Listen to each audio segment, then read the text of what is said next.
This is Sajjad Ahmed Khan, your online English teacher and founder of Brilliant English Academy.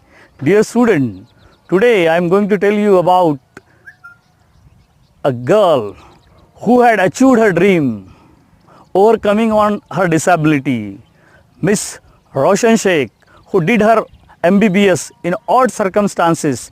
Dear student, we know that there are lots of disabled or Divyang people in the world. Apart from the challenges and the problems and difficulties in their life, they had overcome and achieved their goal and aim and success. So dear student, in last or previous syllabus, we teacher had taught about David Hartman, who was completely blind and became an MBBS doctor in America, though the 10 university from America rejected him and one university, Templeton, gave him a chance and he did his MBBS and he was the first MBBS doctor in the medical field, though he had a disabled or he was a blind person. Then second thing is that we know that Helen Keller, the most versatile genius of the world, she had multiple kind of disabilities, but apart from that she had cleared her graduation and become the role model to the world. And last but not least, in previous syllabus we teacher taught about Mark Inglis, a Kiwi from New Zealand, who was very young when he was trying to climb up on Mount Cook, but he was trapped there and up to 13 days he had been trapped on the mountain and disabled. His legs were frosted and amputated after all. Then he did his graduation and he won 2 medals, silver medal in Paralympics, especially in cycling and mountaineering. And after that he had achieved his aim or a dream to climb or scale down Mount Everest, the highest mountain of the world. So and he did it. So these are the disabled people. बच्चों, हमने आपको इसलिए ये disabled person या दिव्यांग लोगों के बारे में लाया है ताकि आप मोटिवेट हो. आपको भगवान ने बहुत ही हेल्दी और अच्छा बनाया है. तो today we are going to learn more about her life story. Miss Roshan Sheikh from Jogeshwari. Her father was a vegetable vendor. Thank you very much. Enjoy her story. रब्बुल इज़्ज़त की बहुत ज़्यादा शुक्रगुजार हूँ कि उसने मुझे इतनी इज्जत दी और इस मकाम तक पहुँचाया कि मैं अपनी लाइफ के जो फैक्ट्स हैं, जो जर्नी में आपके साथ शेयर कर सकूं. मैं बहुत ज्यादा शुक्रगुजार हूं भारत विकास परिषद की प्रेसिडेंट सुनील शाह की, और उससे ज्यादा शुक्रगुजार हूं यहाँ पे हमारे प्यारे डॉक्टर अनिल मुरारका सर की, जिनके सपोर्ट की वजह से हम बहुत सारी जगह पे जाते हैं और लोगों को मोटिवेट करते हैं. और जितना डॉक्टर अनिल मुरारका सर एक डिसेबिलिटी को लेकर जितना कंसर्न्ड है, उतना मैंने किसी को नहीं देखा. तो I really thankful for him for that. 2008 मैंने अपना 10th क्लियर किया था. मैंने टॉप किया था पूरे जोगेश्वरी में विद 92.15% लेकर, और मेरा ख्वाब था कि मैं डॉक्टर बनूं और लोगों को सर्व करूं. मैं मिडिल क्लास से ताल्लुक रखती हूँ. मेरे जो अब्बू हैं वो वेजिटेबल वेंडर हैं, तो हमारे घर पे बहुत फाइनेंशियली प्रॉब्लम थी. तो मेरा बस एक ख्वाब था कि मैं डॉक्टर बनूं, लोगों की हेल्प करूं, और उसके लिए मैंने साइंस में एडमिशन लिया. देन 11 साइंस जब मैंने एडमिशन लिया, मेरा कॉलेज बांद्रा में था और मेरा घर जोगेश्वरी में. मैं रोज लोकल ट्रेन से ट्रेवल करती थी Jogeshwari to Bandra. 7 October 2008 that was the day जब मैं कॉलेज से घर वापस आ रही थी. मेरे सेमेस्टर चल रहे थे उस वक्त, और सुबह 10 बजे का वक्त था. 10 बजे आप सब लोग मुंबई से बिलोंग करते हैं, सबको पता है लोकल ट्रेन में बहुत रश आर होता है. वो ट्रेन जब अंधेरी से निकली, मैं अपनी सीट से उठी और मुझे नेक्स्ट स्टेशन मेरा जोगेश्वरी था, मुझे वहां उतरना था. लेकिन मेरे सीट से उठने और स्टेशन के आने तक के बीच में वो एक लम्हा था जिसमें मेरी पूरी जिंदगी बदल गई. मैं जब सीट से उठी, उसके नेक्स्ट मोमेंट मैंने अपने आप को ट्रेन की पटरियों के नीचे पाया. और जब मेरी आंखें खुली तो वही ट्रेन जिसमें मैं ट्रैवल कर रही थी वो मेरी आंखों के ऊपर से बहुत तेजी से गुजर रही थी। एक लम्हे को लगा कि मैं कोई ख्वाब देख रही हूं, लेकिन जब ट्रेन पूरी तरह से मेरे पैरों से गुजर गई मैं वहां हेल्पलेस थी। और जब बहुत दूर जाके किसी ने ट्रेन रोकी, वो ट्रेन रुकी और उस ट्रेन को रुकता हुआ देखकर मुझे एहसास हुआ कि मैं कोई ख्वाब नहीं देख रही हूं, मैं सच में ट्रेन से गिर चुकी हूं और मैंने अपनी दोनों टांगे उस ट्रेन के पहियों के नीचे आ गई है जिसमें मैं ट्रैवल कर रही हूँ। वो पूरी 12 डब्बे की ट्रेन मेरे पहियों से गुजर गई, किसी ने चेन रोकने की हिम्मत नहीं की। और मैं जब वहां गिरी तो लोगों ने मुझे देखा और 10-15 मिनट बाद काफी लोग आए, मेरे आसपास खड़े हो गए। मेरे पास सेल फोन नहीं था, मैंने अपनी बैग से उस वक्त डायरी निकाली, मैंने लोगों को फरियाद की, बहुत रिक्वेस्ट की, बहुत रोया वहां पर कि मेरे घर पे एक फोन कॉल करके बता दो कि मैं यहाँ पे हेल्पलेस पड़ी हूँ विथ हेवी ब्लीडिंग, मेरे बचने की कोई चांस नहीं है। एटलीस्ट मेरे घर वालों को पता होना चाहिए कि मैं यहाँ पे इस हालत में हूँ, मुझे लावारिस लाश बन के नहीं मरना है। बट उस वक्त मैं यही कहूंगी कि अल्लाह ताला की मसलहत थी। अल्लाह ताला उस वक्त जो मेरी तकदीर में था, किसी ने मेरी हेल्प नहीं की और मैं वहां पे 30 मिनट ऑलमोस्ट मैं ट्रैक पर विथ हैवी ब्लीड, मेरे दोनों पैर ट्रेन के पहियों के नीचे आ गए थे। मैं उसी हालत में पड़ी रही और मैं कॉन्शियस थी। मैं बस लोगों के सामने रो रही थी कि मुझे कोई पानी पिला दो, कोई घर वालों को कॉल कर दो, लेकिन किसी ने हेल्प नहीं की। And after 30 minute I got railway help. Then मुझे गवर्नमेंट हॉस्पिटल लेकर जाते हैं, वहां पर भी कुछ ओटी स्ट्राइक होता है, मुझे फौरी ट्रीटमेंट नहीं मिलता है। एंड देन मेरा एक्सीडेंट सुबह 11 बजे होता है और मुझे 6 बजे जब मेरी फैमिली प्राइवेट हॉस्पिटल लेकर जाती है, then I got a treatment.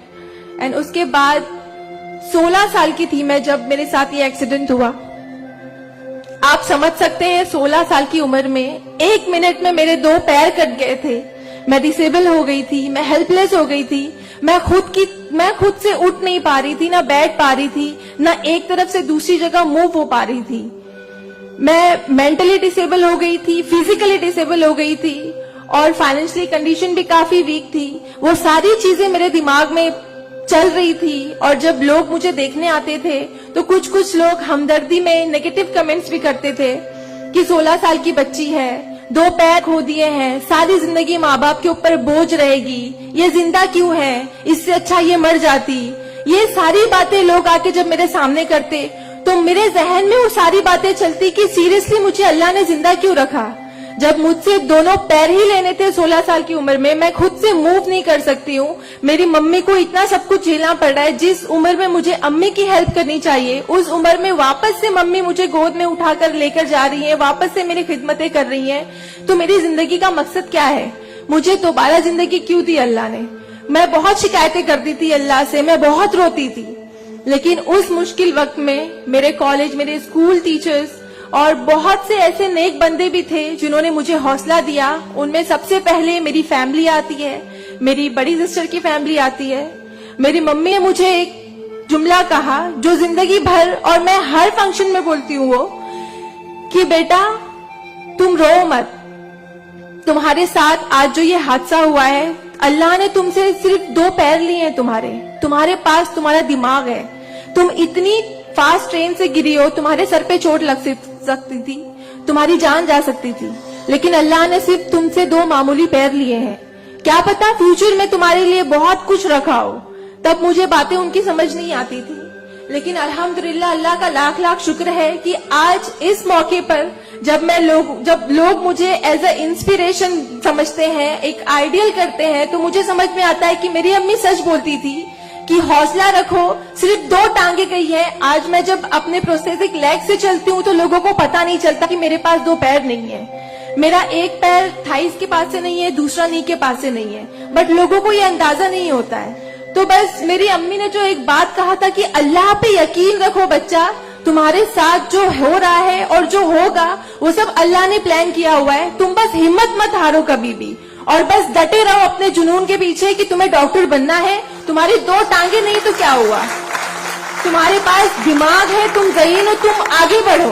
और क्या पता तुम आगे लोगों को लोग तुम्हें आइडियलाइज करें इस चीज को लेके। मेरे डॉक्टर संजय कंधारिया ऑर्थोपेडिक सर्जन, उन्होंने सबसे ज्यादा सपोर्ट किया इस बात को लेकर कि तू डॉक्टर बन। मैंने अपने जीने की उम्मीद छोड़ दी थी, डॉक्टर बनने की उम्मीद छोड़ दी थी, लेकिन जब उन्होंने मुझे बताया कि तुम डॉक्टर बन सकती हो, तुम बनो, देन मैंने प्रिपरेशन स्टार्ट की। सीईटी कॉमन एंट्रेंस टेस्ट होता है to getting in admission in medical college, मैंने वो क्रैक किया। I got 3rd rank all over Maharashtra in PH quota. And after that मुझे बहुत खुशी हुई कि मैंने 3rd रैंक क्लियर किया है। Now I got admission, I will get admission in MBBS. But वहां पर भी एक प्रॉब्लम थी मेरे लिए कि मुझे डिसेबल परसेंटेज 89% डिसेबल हूं मैं, और मेडिकल में एडमिशन के लिए 40 to 70 there is a criteria to get admission for MBBS. मैं मोर देन 70% डिसेबल हूं, ये कहकर मुझे उन्होंने डिनाई किया कि आप एलिजिबल नहीं हो, आप एमबीबीएस में एडमिशन नहीं ले सकते हो, आप डॉक्टर नहीं बन सकते हो। तो उस बात को लेकर मैं बहुत डिप्रेस हो गई।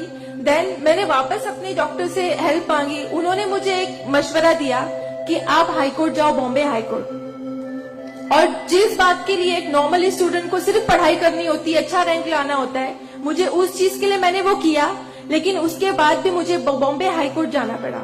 एंड मैं गई, मैंने अब हार नहीं मानी और मैं गई, बिकॉज वो मेरा हक था, मुझे डॉक्टर बनना था। और जब मैंने वापस अपनी नॉर्मल जिंदगी स्टार्ट की अपने प्रोस्थेटिक लेग से, मैंने आना जाना शुरू किया, अकेले ट्रेन ट्रैवल करना शुरू किया, देन मैंने रियलाइज किया कि मेरे अंदर कोई कमी नहीं है, मैं एक नॉर्मल लड़की हूँ, मेरे पास पैर नहीं तो क्या हुआ, मैं लोगों को सर्व कर सकती हूँ, मेरे अंदर पैशन है डॉक्टर बनने का। तो मैंने वो बस अल्लाह पे यकीन रखा और मैंने ये सोचा कि अगर अल्लाह ने मेरी किस्मत में रखा है डॉक्टर बनना तो मैं जरूर कोर्ट में फाइट करूंगी। एंड देन मैं बॉम्बे हाई कोर्ट गई इन 2011 और वहां पे मेरा केस डॉक्टर मोहित शाह, चीफ जस्टिस मोहित शाह ने देखा। उन्होंने मुझे ऑब्जर्व किया, मेरे प्रीवियस स्टडी रिकॉर्ड्स देखे, वो सारी चीजें देख के, और उन्होंने जब मेरा पैशन देखा डॉक्टर बनने का, सर्व करने का, देन उन्होंने मेरे फेवर में फैसला दिया। एंड 2011 अल्लाह का लाख लाख शुक्र है कि मुझे इंडिया के टॉप मोस्ट कॉलेज में एडमिशन मिला, विच इज सेज medical college and CM hospital. Then 2011 में मैंने अपना एमबीबीएस में एडमिशन लिया। वो जर्नी बहुत आसान नहीं थी मेरे लिए, क्योंकि मेरे पास 2 पैर नहीं है। और जब मेरी काउंसलिंग चल रही थी एडमिशन को लेकर, तो काफी जो डॉक्टर्स का पैनल था उन्होंने मुझे बहुत कुछ हकीकत बताई थी कि आपके लिए डॉक्टर फील्ड आसान नहीं है, इसमें पढ़ाई करना 5.5 साल, आपको एक ओपीडी से दूसरी ओपीडी जाना होगा। और तब मैं 2 क्रचेस यूज करती थी मेरे लिए, तो आपके लिए बिल्कुल भी आसान नहीं है, आप हार जाओगे, 1 साल पढ़ोगे, दूसरे साल आप डिनाई कर दोगे, एडमिशन नहीं लोगे, आप गिव अप कर लोगे। लेकिन बस मैंने दिल में ठान लिया था कि मुझे इन्हें गलत साबित करना है और मुझे लोगों को प्रूव करके दिखाना है कि एक लड़की जो 89% डिसेबल है, जिसे लोग ये कहकर सुनाते थे कि सारी जिंदगी माँ बाप के ऊपर बोझ पर बनी रहेगी, उन्हें प्रूव करना है कि मैं डॉक्टर बन के लोगों को सर्व कर सकती हूँ। और जो मेरे दूसरे डिसेबल भाई बहन हैं, उन्हें भी शो करना है कि after disability, after accident, post accident जो लाइफ होती है वो आप नॉर्मल गुजार सकते हो अपने हौसले की बनिस्बत। तो मैं बस 5.5 साल मैंने बहुत कोशिश की, बहुत दर्द सहे, लेकिन मैंने अल्हम्दुलिल्लाह 2016 में फर्स्ट क्लास से मैंने अपना एमबीबीएस क्लियर किया। और इस बात को देखते हुए मुझे बहुत खुशी होती है, इस बात को बहुत प्राउड मोमेंट था मेरे लिए कि इन 2016 ऑन वुमेन्स डे 8 मार्च मुझे बॉम्बे हाई कोर्ट में फेलिसिटेट किया गया, जो एक हिस्टोरिक मोमेंट था वहां पर कि आउटसाइड से किसी को उन्होंने फेलिसिटेट किया। देन उसके बाद मुझे काफी कॉल्स आए एज अ मोटिवेशनल स्पीकर, मुझे काफी अवार्ड्स मिले। और तब मैंने सोचा कि मेरी जर्नी सिर्फ एमबीबीएस तक नहीं है, मुझे लोगों को और प्रूव करना है कि 89% डिसेबल हो के अगर मैं एमबीबीएस कर सकती हूँ तो मुझे मेडिकल फील्ड की हायर डिग्री अचीव करनी है, which is MD, medicine in doctor in medicine. Then मैंने उसके लिए भी कॉमन एंट्रेंस टेस्ट दिया and again I got third rank in all over Maharashtra. और यहाँ पर भी देन अगेन उन्होंने प्रॉब्लम क्रिएट की मेरे लिए। After completing my MBBS with flying colours, उन्होंने वापस मेरा मेडिकल एडमिशन डिनाई किया कि आप नहीं कर सकते हो because you are 89% disable. Then मुझे एक बहुत हम्बल इंसान मिले, member of parliament Kirit Somaiya sir. उन्होंने फौरन से मेरी एप्लीकेशन सेंट्रल हेल्थ मिनिस्टर के पास लेकर गए और वहां से विद इन 2 days ये जो क्राइटेरिया है 40 to 70% डिसेबिलिटी का मेडिकल में एडमिशन के लिए, this is a 20 years old clause और विद इन 2 days ये क्लॉज चेंज करवाया उन्होंने बिकॉज ऑफ माई एप्लीकेशन। वो क्लॉज चेंज होके बस ये है कि मिनिमम 40% क्राइटेरिया है और मोर देन 70% जो भी डिसेबल हैगा they will get admission in medical field. तो मेरी जो जर्नी थी यहाँ तक की और उसके बाद मैंने रिसेंटली 2019 में मैंने एमडी में एडमिशन लिया और with same college Seth GS medical college in KM hospital और मैं अभी रिसेंटली फर्स्ट ईयर रेसिडेंट हूँ एमडी पैथोलॉजी में।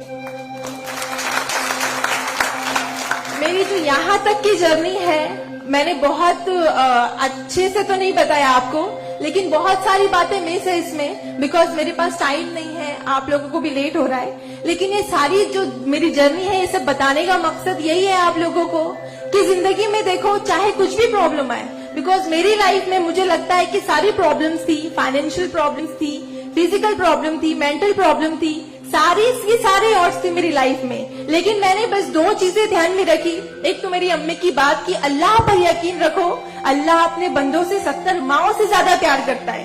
एक माँ हमारी छोटे से दर्द को बर्दाश्त नहीं कर सकती, वो तो 70 माओं से ज्यादा प्यार करता है, तो हमें दर्द में कैसे रख सकता है वो, तो उसने जरूर कुछ अच्छा रखा है हमारे लिए। अगर छोटी सी प्रॉब्लम आई जिंदगी में तो उससे हार नहीं मानो, उससे लड़ना सीखो, हमेशा अपना हौसला जिंदा रखो बिकॉज आपके पास अगर हौसला है तो आपकी लिए जिंदगी जीने की उमंग रहेगी, बिकॉज बगैर हौसले के कोई जिंदगी नहीं जी सकता। तो आप लोग प्लीज अगर छोटी से छोटी प्रॉब्लम भी आए, कोई भी परेशानी आए, आप लोग लड़ना सीखिए और जिंदगी जीना सीखिए। बिकॉज मेरे एक्सीडेंट के बाद मुझे लगा मैं इतनी सारी कोशिशें नहीं करती तो मैं आज यहाँ पर खड़ी होके एज अ डॉक्टर आप लोगों से इंटरेक्ट नहीं हो रही होती। तो बस कभी भी हार मत मानिए। और ये एक शेर है आप सबके लिए, हौसले की तुर्कश में कोशिश का वो तीर जिंदा रख। तरकश मतलब जिसमें तीर रखते हैं, हौसले की तरकश में कोशिश का वो तीर जिंदा रख। हार चाहे जिंदगी में सब कुछ, हार जा चाहे जिंदगी में सब कुछ, मगर फिर भी जीतने की उम्मीद जिंदा रख। Thank you so much, thank you all of you मुझे इतने अच्छे से सुनने के लिए। और मैं बहुत ज्यादा थैंकफुल हूँ डॉक्टर अनिल सर की और भारत विकास परिषद की कि उन्होंने मुझे इतना सुनहरा मौका दिया आप लोगों से इंटरैक्ट का। Thank you. धन्यवाद।